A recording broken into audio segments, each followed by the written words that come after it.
ashamed of the gospel of Christ. Is the power of God unto salvation to everyone that believes, to the Jew first and also to the Greek. For therein, inside the gospel is the righteousness of God revealed from faith to faith. As it is written, the just shall come alive.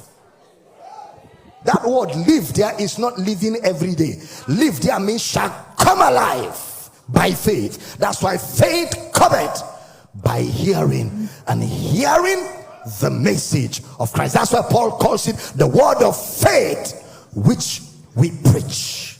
So the message raises a man back to life. Listen carefully. When people talk about losing salvation, it's because they don't know salvation. Salvation cannot be lost because salvation is a birth.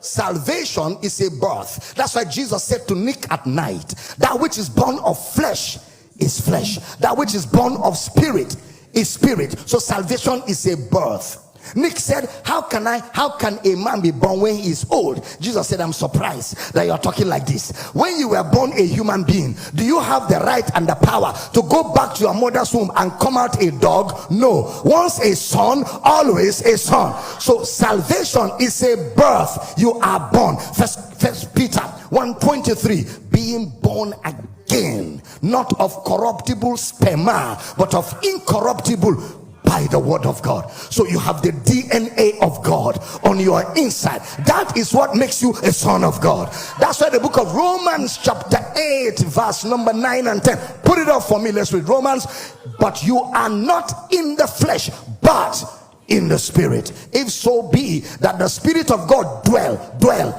What does it mean to dwell? To take up residence. You are the residence of the spirit of God, not just the spirit of God. Jesus said, I and my Father will come into you and make our abode. You are the residential address of deity. When you move, all of deity is moving at that time. Somebody shout, I hear. Sit down, let's push a little more.